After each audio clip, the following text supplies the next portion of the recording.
Afternoon. I'm really pleased to be joined today by Yvonne Castle. Yvonne is a chief exec at Johnnie Johnson Housing. Yvonne, how are you? I'm very well. I'm very well, Jonathan. Thank you. Easter break and everything.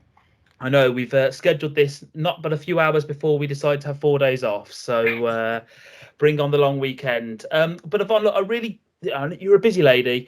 I really do appreciate you taking the time to come on today because one of the things that I want to discuss with you, and I think what people would be really interested to hear, is what is life like as a chief executive officer in affordable housing. And what I mean by that is we see all of the information that comes out. You're regularly speaking in various media outlets and press and all that sort of thing.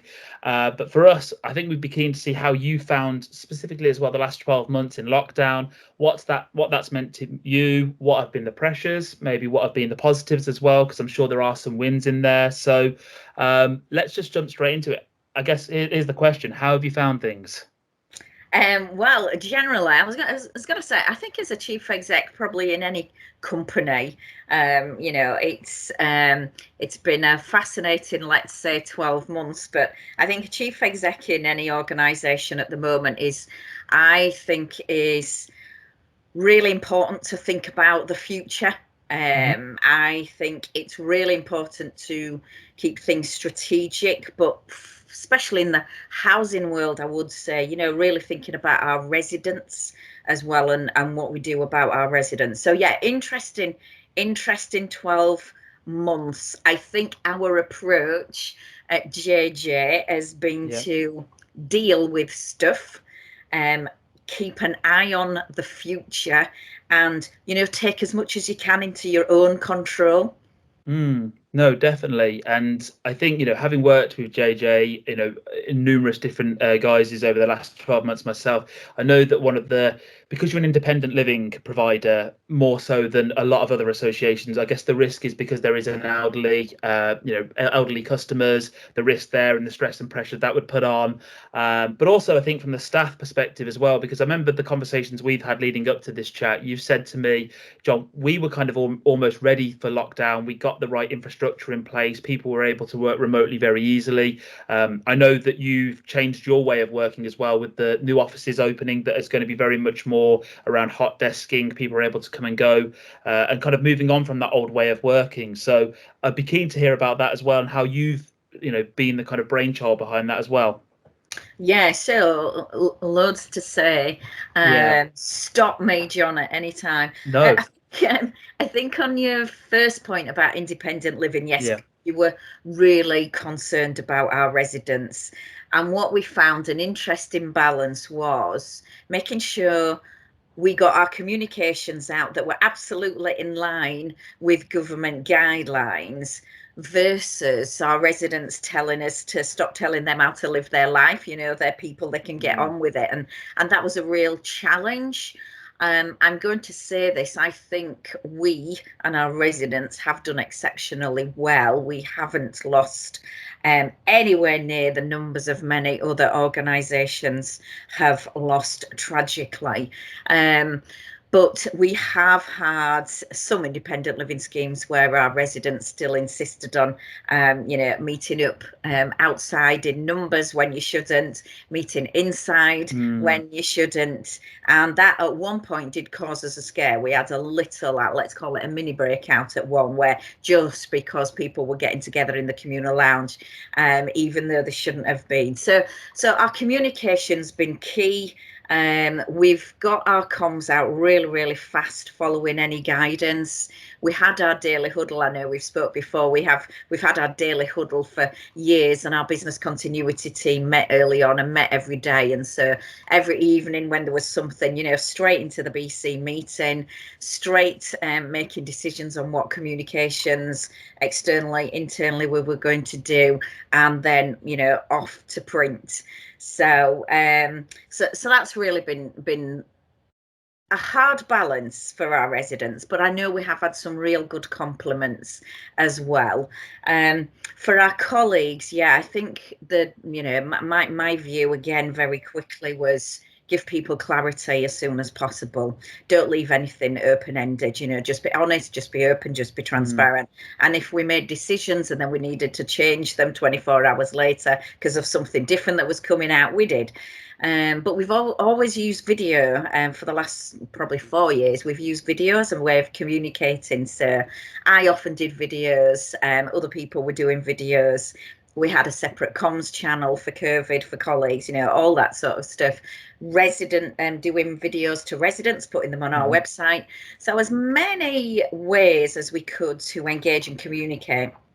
And what we also did, actually, to help shape things was we had a regular, at the start it was fortnightly, started out over the phone as conference calling with our residents, but gradually we got them engaged in Zoom, we got them engaged in WebEx, for example, and we're just about to get them engaged in Teams. So we started then using video, proper video ways of just checking in and saying, you know, you're our engaged group of residents. How are you? How have the notices gone down? What's happening in your schemes? You know, how you feeling about everything? How you feeling about what we're doing? So there was a lot of that. But yeah, we have changed things. So that bit about eye on the future, we were as an exec starting to think even in April about our strategy for the future, and building on, as you quite rightly say, what we've been doing in the past. And then in July, we went to our board with our plans, which were signed off in principle, and we've been reporting back and developing those, checking in, making sure we get the right decision at the right time from our board and various committees. And so now we have an innovation space. That opened up, well, it opened up a little bit pre-Christmas, and then we had to shut it again. And then it opened up just a couple of weeks ago. We had a very sort of low-key little launch. And we have literally just Tuesday of this week, our board have made the decision to close our previous site as an office for good. So we have draft plans. We're going to go out to the local community, engage them in the draft plans, see what they think, and then take it through to planning. And we really hope we can build a new independent living scheme of the future on our previous office site. So I guess it's bittersweet, really. You know, you've got the, you know, the memories of that office, but it's still staying within the JJ family and is going to be used ultimately for the right purpose, which is great.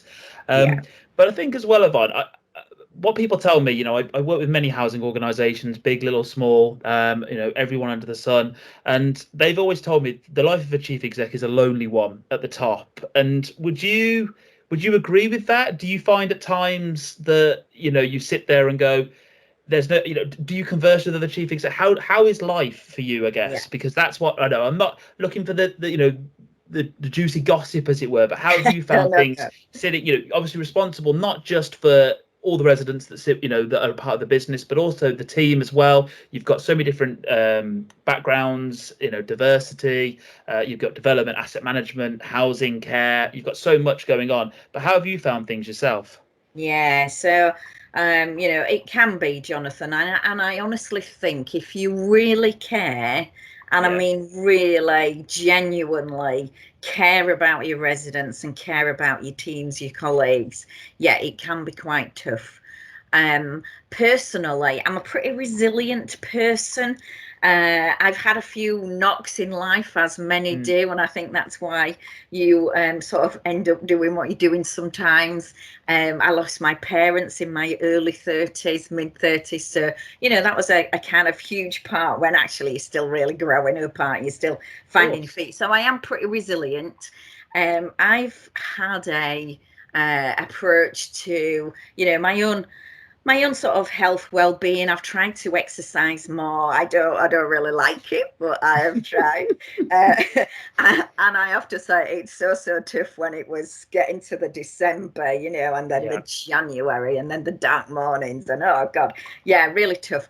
But you know, I really can honestly say I have a fabulous team, and your team, I think, keeps you sane, keeps you strong.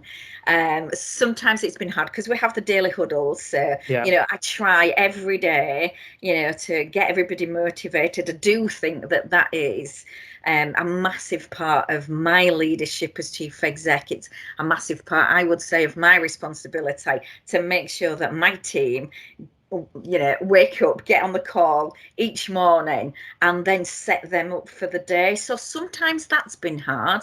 Yeah. I could probably say I've only had, which I feel pretty lucky about, I've probably only had like, on one hand I could count the times when I've really sort of wanted to keep pressing snooze and not get out of bed. But no, I've got myself out of bed, and I do the whole routine that I would do before. It's up, try and exercise, shower, change, get your work clothes on, get your work face on. And I've never, I can say this, I have never done a Teams or a Zoom call in my pajamas. It is just not me. So that's how I get ready for my day. And also I must say we had a lot of fun actually, because in May we recruited a new director to the team. So as part of induction on our daily huddles, it was like question, what's the most embarrassing thing you've ever done? And I definitely won't share that, but some really good kind of questions to get to know everybody and know the team. And my husband who if he's around in the house, he'll go, oh, blimey, you lot had a laugh this morning, didn't you? So it is about really setting everybody up for the day, and that rubs off on me too. If I can do that for the team, and the team are really high and having a laugh, it rubs off on me too.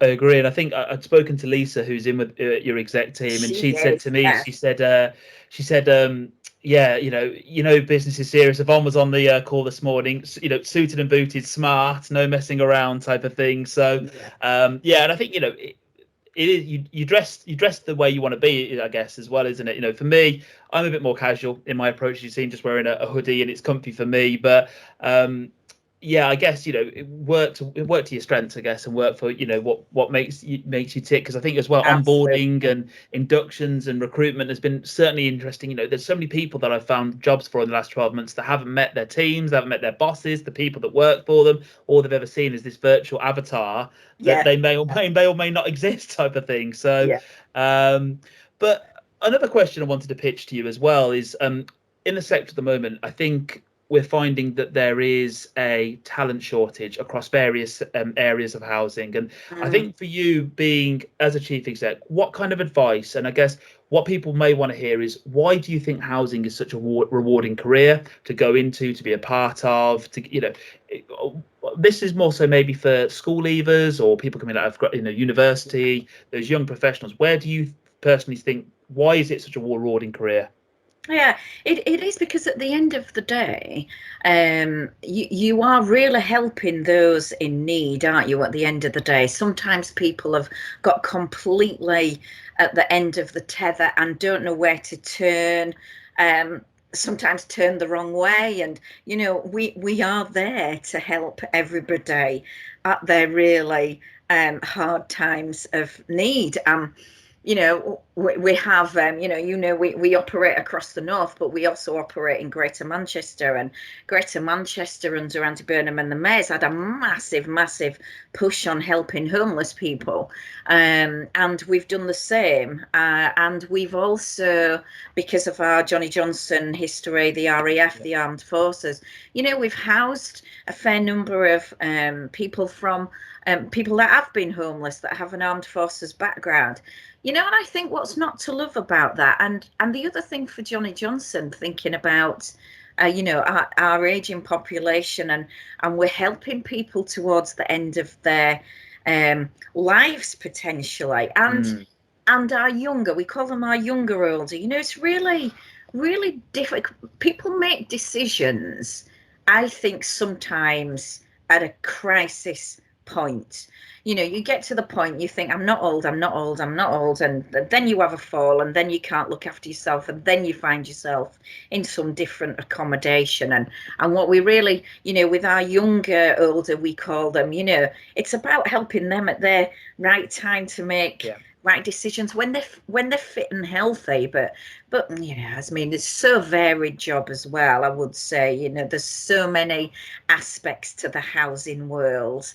It's really interesting for anybody that wants either to start the career or have a career change. You know, you get people, don't you, they've been in the whole corporate wicked world of corporate, you know, and think, I want to do something better with my life. You know, housing is perfect. And one other thing I would say, compared to a number of sectors, is we're so generous of sharing our information. We don't want people to reinvent the wheel. You know, we're happy just to go, here's what we've done, take it, leave it, bin it, you know, use it, whatever you want to do. I know, I agree. I think it's such a weird and wacky world that we operate in, isn't it? There's just no day is the same, it seems. Every day something comes up and something changes. So no, I completely get it. But no, it was interesting because I myself relocated to Manchester, as you know, a couple of years ago. And we've had a good giggle since about that northern life. And when you were talking earlier about those dark mornings and the gloomy wet weather, it really does in this part of the world, doesn't it? It really does. And I think, you know, for me, getting to know you and obviously, you know, understanding what you're all about and things. And I think I joked earlier that I think we had a conversation about gravy the first time that we'd spoken, which is, you know, is it thick? Is it thin? What's the right consistency? And we went into ridiculous amounts of detail about gravy, which always made me chuckle. But I know as well that you did a skydive for the first time last year, didn't you, for raise money for a charity? And I remember watching that. I was just like, that sounds like good fun. Was it a good bit of a giggle? Oh, it was fantastic. You sponsored me, Jonathan, as well, We did. which was absolutely brilliant. And I mean, and this is a little bit of the culture in Johnnie Johnson. So I was 50 then, last year, or was it even the year before? And my colleagues gave me this. They knew that I would be up for it because of all the other charity stuff that we've done as an organisation before, and it was wonderful. It was really good. And yeah, if you've seen the video, I mean, it's a great experience. I would recommend it. And I would say as well, just one thing about those dark mornings, that I have to do a big shout out to my chair, John Sanford, who came up with the idea after Christmas. He started from the 1st of January to walk 10,000 steps a day, and by Easter, which he's just done it, we had a board meeting on Tuesday, he's just done it, 1 million steps for charity. Wow. And so you know, he's done it for a charity which is the air ambulances that Johnnie Johnson has chosen to sponsor, but also his other non-exec directorials. And I have to say, I was saying to him, we've got a competition going off internally now with teams, and everybody's bantering about, if you cycle, how many miles does that put you on? And you know, and the board have been speeding ahead, and it's been one of those things when you don't want to get out of bed. You've thought, well, you know, if I don't get me 10,000 in today, I'm going to be stuffed tomorrow. Exactly, and that's amazing. To be fair, I myself am trying to keep myself a bit fit. You know, luckily the gyms are reopening on April 12th. I've tried to go for walks at the moment, but I just like to jump onto a machine, stick some metal or rock music in my ears, and literally just run for it. You know, and I'm happy, and that's me done, type of thing. But I think the final thing as well, Yvonne, where can people find you? I think you are a Twitterite. Is that correct? Are you on Twitter? I'm on Twitter, I'm on LinkedIn. Just do a search for Yvonne Castle and search for Johnnie Johnson. We try and promote some of the good stuff our residents and ourselves do on those platforms. So yeah, come and join in the fun. I will tag you in a couple of the videos when it goes live next week. But look, I won't keep you any longer. I just wanted to say thank you very much for taking the time to jump on today. I know you're very busy, but all I'll say is, look, have a good Easter, and I look forward to speaking to you soon. Yeah, you too. Keep well. Thanks a lot. Cheers. Thanks, Cheers, Yvonne. bye. Bye.